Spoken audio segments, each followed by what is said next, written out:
The alien ship drifted slowly through the black emptiness of space. Far from any star, far from any planet, the small vessel moved without power. Inside the ship, 12 beings sat in the dark. They had blue skin that looked almost like crystal. Their eyes were large and silver. These were the Velnari people.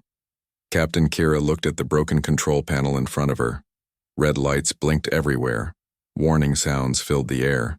She pressed buttons, but nothing worked. The ship's engines were dead. The power was almost gone. "How long do we have?" she asked her friend Nala, who worked with the ship's systems.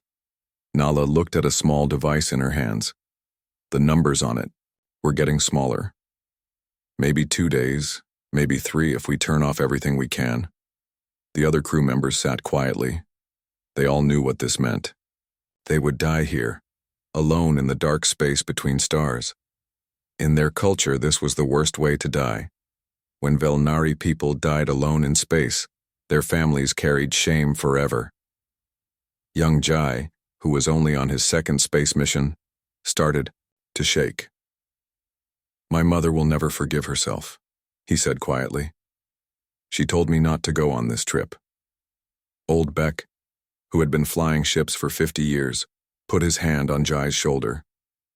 "Do not think of such things now. We are still alive. We must try everything we can." Kira stood up from her chair. She walked to the communication station where Hana worked. Hana's fingers moved quickly over the controls. She was trying to fix the long-range radio. "Can you send a message?" Kira asked. Hana shook her head. "The main transmitter is broken, but I think I can make the emergency beacon work.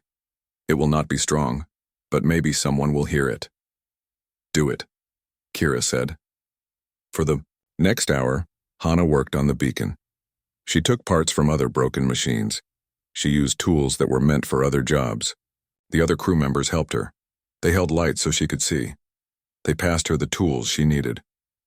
Finally, a small green light turned on. The beacon was working. "I can send a basic distress signal," Hana said. "It will tell anyone who hears it that we need help. It will give our location, but the signal is weak.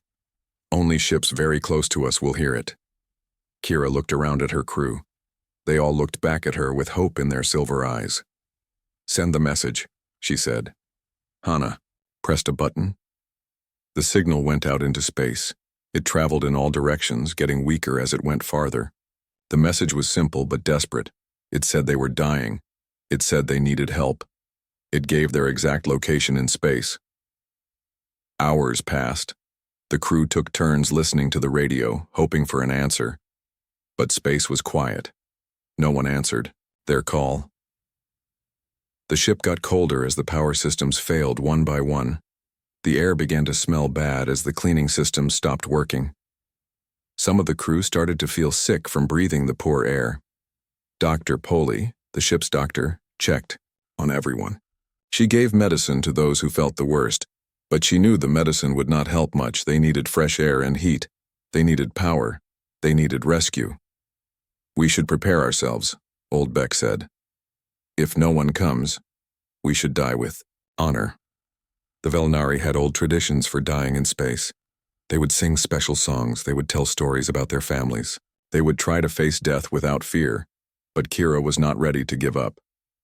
"Keep sending the signal," she told Hana. "Send it again and again." On the second day, something changed. Hana was at the communication station when she heard something different. A voice came through the static and noise. "This is someone trying to answer," she said with excitement. "But the signal is very weak. I cannot understand the words." All 12 crew members gathered around the radio. They listened carefully. The voice came again. It was speaking a language they had never heard before. "It sounds like they are trying to speak our language," Nala said. "But they do not know it very well." The voice came again, clearer this time. The accent was strange, but they could understand some words. "Velnari ship. This is help coming. Stay strong." Kira felt her heart beat faster. Someone had heard them. Someone was trying to help. Hana worked quickly to make their radio stronger. She wanted to answer the voice. After several minutes, she got the transmitter working. "This is the Velnari ship Bright Star," Kira spoke into the radio. "We have 12 crew members. Our engines are dead. Our power is almost gone. We need immediate rescue." The answer came back quickly. The voice was clearer now. It belonged to someone who was trying very hard to speak their language correctly. "Velnari ship Bright Star, this is Captain Jiho of the human warship Soul's Pride. We hear your distress call. We are changing course to reach you. Hold on. Help is coming." 2. Crew looked at each other with confusion and hope. Humans? None of them had ever heard of humans before. They did not know what humans looked like. They did not know if humans were friendly or dangerous. "What are humans?" young Jai asked. "I do not know," Kira said. "But they answered our call. That is what matters now." Dr. Poli was worried. "What if they want to hurt us? What if they want to take our ship?" Old Beck stood up slowly. His bones hurt from the cold. "If they wanted to hurt us, they would not warn us they were coming. They would just attack. I think they want to help." The human voice came again over the radio. "Bright Star, we will reach you in 6 hours. Save your power. Save your air. We will get you out of there." For the first time in 2 days, the Velnari crew felt hope. They did not know who these humans were, but someone was coming to save them. Someone had heard their cry for help in the vast emptiness of space. Kira looked at her crew. They were still scared, but now they had hope in their eyes. "Turn off everything except life support and the radio," she ordered. "We need to stay alive for 6 more hours." The crew worked together to shut down all unnecessary systems. They sat close together to stay warm. They shared their remaining food and water, and they waited. Outside, the human warship Soul's Pride traveled through space at maximum speed. Captain Jiho had made a choice that would change everything. He had decided to help strangers without knowing anything about them. He had decided that saving lives was more important than following safe procedures. The rescue was about to begin. Captain Jiho Park stood on the bridge of the Soul's Pride. His ship was moving faster than it had ever moved before. All around him, his crew worked at their stations. Everyone knew they were racing against time to save the alien ship. "How long until we reach them?" Jiho asked. His second-in-command, Minho, looked at his computer screen. 5 hours and 20 minutes, Captain. We are pushing the engines as hard as we can." Jiho nodded. He was a tall man with kind eyes and gray hair. He had been a ship captain for 15 years. He had seen many dangerous situations, but he had never tried to rescue aliens before. "Sir," said Sora, the chief engineer. She was a young woman with quick hands and a smart mind. "I am worried about connecting our ship to theirs. We do not know how their systems work. We do not know if our docking ports will fit together." "We will figure it out when we get there," Jiho said. "What about life support? Can we keep the aliens alive on our ship?" Dr. Bomi looked up from her medical station. She was studying what little information they had about the Velnari. "From their radio signals, I think they breathe different air than we do. They might need different temperature, too. I'm preparing the cargo bay to be a safe place for them." Ensign Tay walked over to the captain. He was young and nervous. This was only his 2nd year on the ship. "Captain, I have been thinking, what if this is a trap? What if these aliens are trying to trick us?" Lieutenant Dong, the security chief, crossed his arms. He was a big man who always worried about danger. "The boy is right to be careful, Captain. We know nothing about these Velnari. They could be pirates. They could be warriors." Jiho looked around at his crew. He could see worry in their faces. He understood their fear. But he also understood something more important. "Listen to me, all of you," he said in a strong voice. "Someone is dying out there. Someone sent a distress call asking for help. That is all I need to know. We are going to save them." Minho stepped closer to his captain. "Sir, Federation rules say we should report this to command first. We should ask permission before we contact unknown aliens." "Federation rules were written by people sitting safe at desks," Jiho said. "They were not written by people watching someone die in space. We will follow our duty as human beings first. We will worry about rules later. The crew went back to work, but Jiho could see they were still worried. He walked around the bridge talking to each person. To Sora he said, "I know you can solve the docking problem. You are the best engineer I have ever worked with." To Dr. Bomi he said, "Those aliens are counting on your medical skills. I trust you to keep them alive." To young Tay he said, "Your job is to help us talk to them, learn their language, help them understand we want to help." To Lieutenant Dong he said, "Keep us safe. But remember, sometimes the biggest risk is not helping someone who needs it." Hours passed. The Soul's Pride flew through the darkness. On the bridge, everyone watched their screens. They were getting closer to the alien ship. "I can see them. On sensors," Minho announced. "The ship is small, much smaller than ours. It looks like it is drifting without power." "Are there any other ships nearby?" Jiho asked. "Any signs of danger?" "No, sir. Just the one ship. They appear to be alone." Dr. Bomi called from her station. "Captain, I am getting more information from their radio signals. I think they are very cold. Their ship is losing heat fast. If we do not reach them soon, they might freeze to death." "How much longer?" Jiho asked. 40 minutes, Minho answered. Jiho pressed a button on his chair. His voice went out to the entire ship. "All hands, this is the captain. In 40 minutes we will reach the alien ship. This will be the first time humans have rescued another species in space. We do not know what these aliens look like. We do not know their customs, but we know they need our help. I want everyone to remember that we represent all of humanity today. Let us show the universe what humans are like when someone needs help." In the engine room, Sora and her team worked on special equipment. They were building a connecting tube that could link to the alien ship.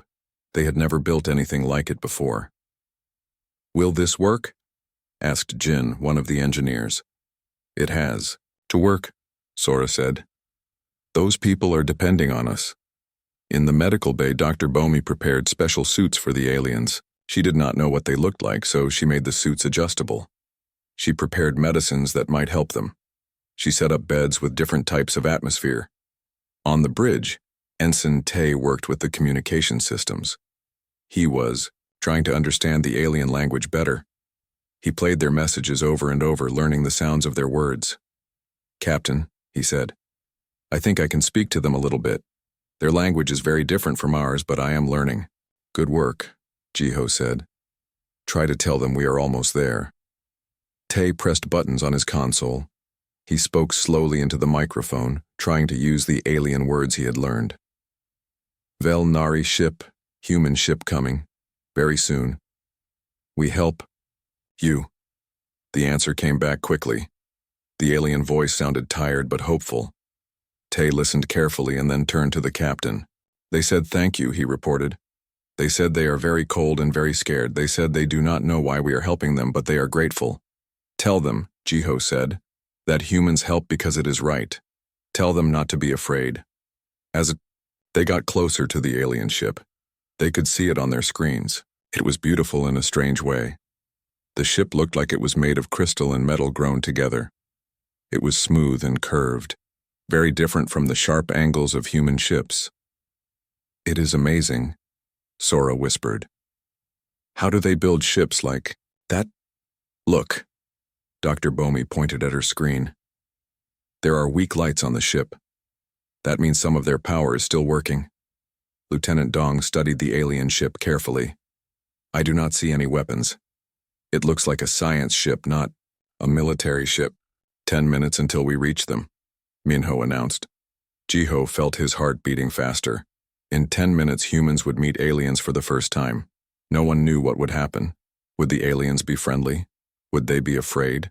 Would the rescue work? "All stations prepare for docking," Jiho commanded. "Sora, get your team ready. Dr. Bomi, stand by in the medical bay. Tay, keep talking to them. Let them know what we are doing." The Soul's Pride slowed down as it approached the alien ship. Through the windows, the crew could see the beautiful crystal-like vessel up close. It was not moving at all. No lights, except a few weak emergency beacons. "They are in bad shape," Minho said quietly. Another few hours and they would all be dead. Jiho picked up the microphone. Velnari ship Bright Star, this is Captain Jiho. We are here. We are going to connect our ships together. Do not be afraid. We are here to help you. The alien voice answered, full of emotion.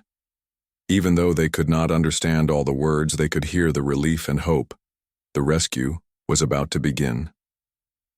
Captain Jiho Park and his crew were about to make history. They were about to show the universe what it meant to be human. The Soul's Pride moved slowly toward the alien ship. Captain Jiho watched through the bridge windows as the two vessels came closer together. The Velnari ship was beautiful, but clearly dying. Its crystal-like surface was dark except for a few weak emergency lights, matching speed and position, Minho reported from his station. We are 50 meters away. Sora's voice came over the communication system from the docking bay. Captain, I can see their ship clearly now. Their docking port looks different from ours, but I think I can make it work. Give me 20 minutes to set up the connection tube. You have 20 minutes, Jiho said. Dr. Bomi, how are the preparations in medical? Ready, Captain? I have made a special area with different air and temperature controls. I still do not know exactly what they need, but I can adjust quickly once they are aboard. Ensign Tay spoke into his microphone, trying to explain to the aliens what was happening. His pronunciation was getting better, but the alien language was still very difficult. Velnari friends, we connect ships now. You come to our ship, we keep you safe. The alien voice answered. Captain Kira sounded very tired, but she was trying to stay strong for her crew. Human friends, we understand. We are ready. Thank you for saving us. In the docking bay, Sora and her engineering team worked frantically. They had built a special tube that could stretch between the two ships, but connecting to an alien vessel was not like connecting to a human ship. Everything was different. The shape is wrong, said Engineer Jin. Our docking port is round, but theirs looks like a flower with 6 petals. Then we make our port look like a flower, Sora said. She was welding metal pieces to change the shape of their docking ring. Sparks flew as she worked. It does not have to be perfect. It just has to seal tight enough to keep air inside. Lieutenant Dong and his security team waited nearby. They were not sure what to expect when the aliens came aboard. They had weapons ready, but Captain Jiho had ordered them not to show the weapons unless there was danger. Remember, Dong told his men, these people are scared and desperate. They have never seen humans before. We need to look friendly, not threatening. On the bridge, young Ensign Tay was having his first real conversation with an alien. Through the radio, he was learning more about the Velnari language and their situation. Captain, Tay reported, I am understanding more of what they are saying. They have been stranded for 3 days. They were on a research mission when their engines failed. They thought they were going to die. How many are there? Jiho asked. 12 crew members. One of them is hurt. They call her Dr. Poli. I think she is their medical officer, but she got injured when their ship lost power. Dr. Bomi heard this over the communication system. Tell them I am a doctor too. Tell them I will take care of their injured person. Tay translated this message. The response from the alien ship was full of gratitude and relief. Docking tube is ready, Sora announced. Extending toward their ship now, everyone watched on their screens as the metal tube stretched out from the Soul's Pride. It moved slowly and carefully toward the alien ship's docking port. This was the most dangerous part. If the connection failed, both ships could be damaged. Contact, Sora reported. The tube is touching their ship. Now I need to make the seal. She worked with her controls, adjusting the pressure and shape of the connecting ring. Warning lights flashed as the two different technologies tried to work together. Almost got it. Almost. There. The lights changed from red to green. We have a good seal, Captain. The tube is holding pressure. We can open the doors. Captain Jiho felt a moment of pride in his crew. They had solved a problem that no human had ever faced before. Well done, Sora. Open our side first. Let us see what we are dealing with. The door on the human side of the tube opened. Air rushed through the tube toward the alien ship. Through the clear walls of the tube, They could see the alien door on the other side. Their door is opening, Sora reported. The first thing that came through was the smell. It was not bad, just very different. It smelled like cold metal, and something sweet that they could not identify. Then they saw the aliens. The Velnari were beautiful in a strange way. They looked somewhat like humans, but their skin was blue and seemed to shine like crystal. They were taller and thinner than humans. Their eyes were large and silver. They moved gracefully, even though they were clearly weak from their ordeal. Captain Kira was the first to enter the tube. She moved slowly, looking around with wonder and fear. Behind her came the rest of her crew, helping each other walk. Dr. Polly was being carried by 2 other crew members. She had been hurt when the ship lost power, and her leg was badly injured. Dr. Bomi was waiting for them with a medical team. When she saw the injured alien, she immediately went to help. Even though they could not speak the same language perfectly, both doctors understood each other. They were both healers. "Careful, Doctor," Bomi said gently, helping to carry Dr. Polly to a medical bed. The alien doctor looked up at her with grateful silver eyes. The other Velnari crew members were amazed by what they saw. The human ship was so different from theirs. It was full of straight lines and metal surfaces, very different from their smooth curved designs. Young Jai, the youngest Velnari, stared at the humans with wide eyes. He had never imagined that other intelligent beings could look so different yet seem so kind. Old Beck walked up to Captain Jiho. Even though they could barely understand each other's words, Beck bowed deeply in the Velnari way of showing respect and gratitude. Captain Jiho bowed back, trying to copy the alien's gesture. This made Old Beck smile, which looked strange on his crystal blue face but was clearly friendly. Ensign Tay was working hard to translate between the 2 groups. "Captain Kira wants to know why we helped them. She says in their experience, help always comes with a price. She wants to know what we want in return." Captain Jiho thought for a moment. How could he explain human nature to someone who had never met a human before? "Tell her," he said slowly, "that we helped because someone needed help. Tell her that humans believe it is wrong to let someone die when you can save them. Tell her we do not want anything in return except to know they are safe." Tay translated this message. The effect on the aliens was immediate and powerful. Several of them made sounds that might have been crying. Others touched each other in ways that seemed to show amazement. Captain Kira spoke for a long time to Tay. When she finished, the young ensign turned to Captain Jiho with wonder in his eyes. "Sir, she says this is impossible. She says no species in the galaxy helps others without wanting something back. She says her people have met many other aliens, and they all trade help for payment or favors. She cannot understand why we are different. Tell her," Jiho said, "that maybe it is time for the galaxy to learn a new way." But their conversation was interrupted by an alarm. Lieutenant Dong's voice came over the communication system, urgent and worried. "Captain, we have a problem. The alien ship's power core is becoming unstable. If it explodes, it could damage our ship too. We need to move away immediately." Captain Jiho looked at the 12 aliens they had just rescued. Then he looked at the screens showing their dying ship, which still contained important scientific equipment and personal belongings. "How long do we have?" he asked. "Maybe 30 minutes before it becomes critical," Dong replied. "But Captain, some of the aliens want to go back to get their research data. They say it is very important information that could save lives across the galaxy." Captain Jiho faced another impossible choice. The safe thing would be to leave immediately, but these people had risked their lives for scientific knowledge that could help others. How could he ask them to lose everything? "We stay," he decided. "We help them get whatever they need from their ship, but we work fast." His crew looked at him with a mixture of admiration and worry. Once again, their captain was choosing to risk everything to help others, and once again, they would follow him anywhere. Time was running out. The alien ship's power core was getting more unstable every minute. Captain Jiho knew they should leave, but he also knew the Velnari had important scientific data that needed to be saved. "What exactly is this research? Data?" he asked Captain Kira through Ensign Tay's translation. Kira spoke quickly, her silver eyes showing both hope and desperation. Tay listened carefully, and then turned to Captain Jiho. Sir, they were studying dark matter formations near the edge of the galaxy.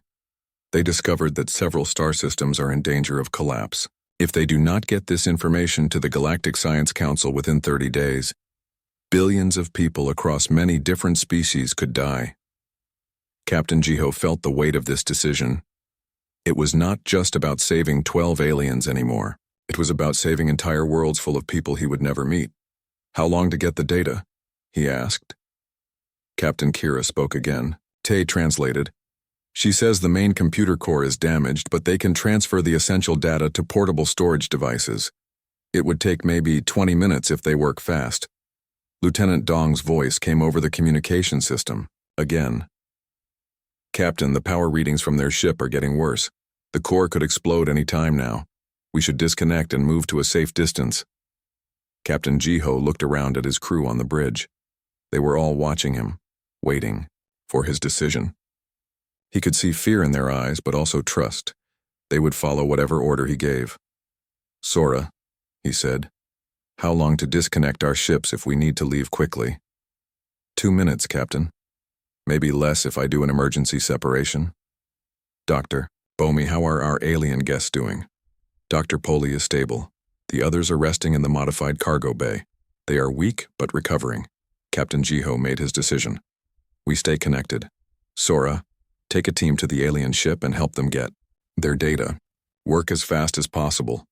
Dong, monitor their power core. The moment it becomes too dangerous, we separate and leave. Understood? Yes, sir, both officers replied. Sora gathered her best engineers and some of Lieutenant Dong's security team. They put on special suits to protect them in case the alien ship had problems with atmosphere or temperature. Captain Kira insisted on going back to her own ship, even though she was weak. It is my responsibility, she said through Tay's translation. I know where everything is located. Dr. Bomi tried to stop her. You need to rest. You have been through too much. But Old Beck supported his captain. She is right. We know our ship better than anyone. We must help get the data. In the end, 4 humans and 6 aliens went back to the dying Velnari ship. They moved quickly through the connecting tube and into the alien vessel. The inside of the alien ship was even more beautiful than the outside. Everything seemed to be grown rather than built. The walls curved smoothly, and there were patterns of light running through them like veins. But now those lights were dim and flickering.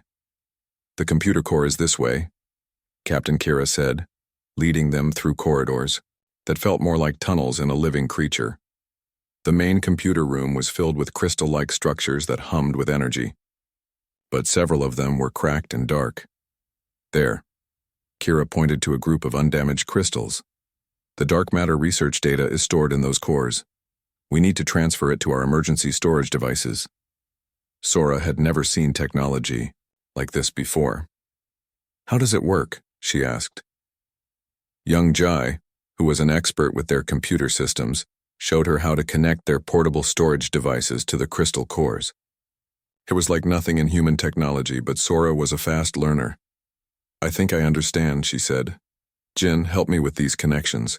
We need to copy all this data as quickly as possible. Back on the Soul's Pride, Lieutenant Dong watched the power readings from the alien ship with growing concern. The numbers were getting worse. Captain, he reported, I am seeing power fluctuations that could lead to a cascade failure. If that happens, the explosion will be very large. How much time? Captain Jiho asked. Hard to say. Could be 5 minutes, could be 20. There is no way to predict exactly. On the bridge, Ensign Tay was talking to the aliens who had stayed on the human ship. He was learning more about their culture and their people. What he learned amazed him. Captain, he said, I am finding out incredible things about the Velnari. They are explorers and scientists. Their whole civilization is based on learning and sharing knowledge. They have never fought a war. They spend all their time studying the universe and trying to understand how it works. That explains why they were willing to risk their lives for scientific data, Captain Jiho said. Meanwhile, in the alien ship, the rescue team worked frantically. The crystal computers were strange and beautiful, but they were also very complex. Each piece of data had to be carefully extracted and converted to a format the alien storage devices could handle. "How much more?" Sora asked, sweat running down her face despite the cold air. "About half done," Jai replied. His hands moved quickly over the crystal interfaces. "But this next part is the most important data. If we lose this, entire star systems could be destroyed." Suddenly the ship shook. Emergency lights began flashing red. A warning sound filled the air. "What was that?" Sora asked. Captain Kira looked at a status panel, her face showing fear. "The power core is starting to fail. We have maybe 10 minutes before it becomes critical." Lieutenant Dong's voice came through their communication devices. "All teams return to the Soul's Pride immediately. The alien ship is about to explode." But Sora looked at the data transfer, which was only halfway complete. She looked at young Jai, who was still working desperately to save the research that could protect billions of lives. "How long to finish?" she asked. 8 minutes, Jai said. "Maybe 7 if everything goes perfectly." Sora made a decision that would define her forever. "Keep working. I will stay with you." Her assistant Jin stared at her. "Sora, we need to leave now." "Go back to the ship," she ordered. "That is an order, but I am staying to help finish this." Captain Kira looked at this human woman with amazement. "You would risk your life for people you do not even know?" Sora smiled. "That is what humans do." Back on the Soul's Pride, Captain Jiho received reports that most of the team had returned, but Sora, Captain Kira, and young Jai were still on the alien ship. "Captain," Lieutenant Dong said urgently, "if we do not separate now, we could lose both ships." Captain Jiho stood up from his command chair. He thought about his duty to his crew. He thought about his duty to Starfleet. He thought about the right thing to do. "We wait," he said. "We do not leave anyone behind." The bridge crew looked at him with a mixture of fear and pride. Their captain was willing to risk everything for 3 people working to save billions of lives. In the alien ship, Sora worked alongside beings from another world, racing against time to preserve knowledge that could save entire civilizations. The ship shook again, more violently this time. "Almost finished," Jai said, his voice tight with concentration. The final pieces of data flowed into the storage devices just as another massive tremor shook the ship. "Got it," Sora shouted. "We have everything." They ran through the corridors of the dying ship, carrying the precious data. Behind them, the lights were going out one by one as the power core prepared for its final failure. They reached the connecting tube, just as Lieutenant Dong's voice came over the communication system. "Captain, we have to go now. The core is critical." Sora, Captain Kira, and young Jai dove through the tube onto the Soul's Pride. The moment they were clear, Sora hit the emergency separation button. The 2 ships pulled apart, just as the alien vessel's power core finally exploded in a brilliant flash of light. The shockwave rocked the Soul's Pride, but they were far enough away to survive. As the light faded, nothing remained of the beautiful crystal ship except scattered debris and memories. But the data was safe. The knowledge that could save billions of lives was now secure aboard a human warship, protected by people who had risked everything for strangers they had never met before. Captain Kira looked at Captain Jiho with tears in her large silver eyes. "Through Ensign Tay," she said, "we will never understand why you did this for us, but we will never forget." 3 weeks had passed since the rescue. The Soul's Pride was traveling toward Velnari space, carrying 12 alien guests who had become like family to the human crew. The journey that should have taken the humans back to their patrol route was now taking them to a part of the galaxy no human had ever seen. In the modified cargo bay that had become the aliens' home, Dr. Bomi worked with Dr. Poli to understand Velnari medicine. Even though they came from different worlds, both doctors found they had much in common. They both wanted to heal people and make them better. "Your healing methods are very interesting," Dr. Poli said through the translation device that Ensign Tay had built. "You use chemicals to fight disease. We use light and sound vibrations. Maybe we can learn from each other," Dr. Bomi replied. "Your techniques might help human patients. Our medicines might help your people too, in the engineering." Section Sora spent hours talking with the Velnari engineers about how their ships worked. The crystal-based technology was completely different from anything humans had ever built. Your ships are like living things, Sora said to Nala, who had become her closest alien friend. They grow and adapt. Our ships are built like tools, strong, but not alive. But your ships are so powerful, Nala replied. They can travel fast and survive damage that would destroy our vessels. Perhaps the best ships would combine both approaches. Ensign Tay had become almost fluent in the Velnari language. He spent his time creating a complete translation system that other humans could use. But more than that, he was learning about Velnari culture and sharing human culture with them. Young Jai was fascinated by human music. Tai played him everything from classical symphonies to popular songs. The alien's silver eyes would light up with wonder at each new sound. Humans express emotion through organized sound, Jai said. This is beautiful. Velnari do not have music like this. We express feelings through color patterns and light displays. Show me, Tai said. Jai touched a small device he carried, and suddenly the room filled with slowly shifting colors that seemed to tell a story of sadness, hope, fear, and finally joy. It was the story of their rescue. That is beautiful too, Tai said, watching the lights dance around them. Captain Jiho spent time each day talking with Captain Kira. Even though they came from different species, they found they shared the same values. They both believed in helping others, in exploring the unknown, and in protecting their crews. Tell me about your homeworld, Jiho asked one day as they sat in his ready room. Kira's eyes seemed to shine brighter when she talked about her planet. Velnara is a world of crystal cities and floating gardens. We build our homes to work with nature, not against it. The cities glow with soft light at night, and you can see the stars clearly from anywhere. It sounds peaceful, Jiho said. It is.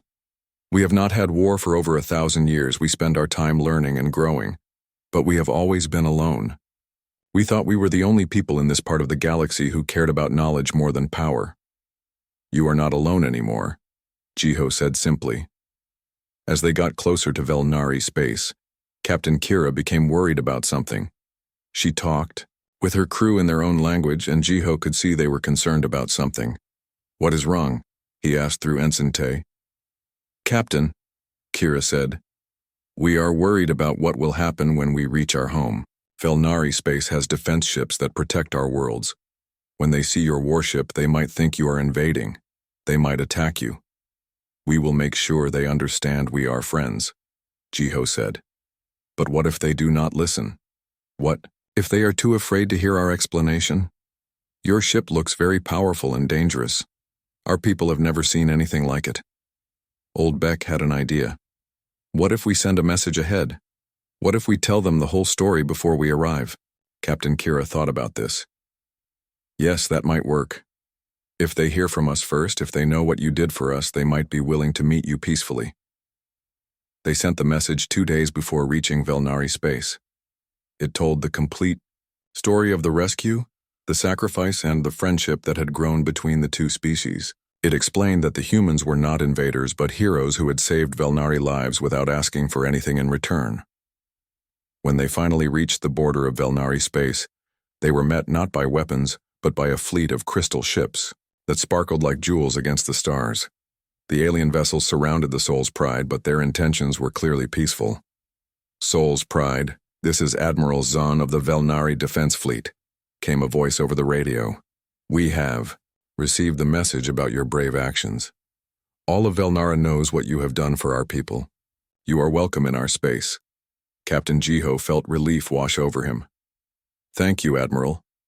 We are honored to be here. The journey to the Velnari homeworld took 2 more days. During that time, the Soul's Pride was escorted by dozens of alien ships.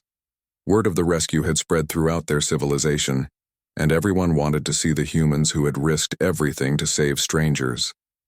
When they finally arrived at Velnara, Captain Jiho was amazed by what he saw.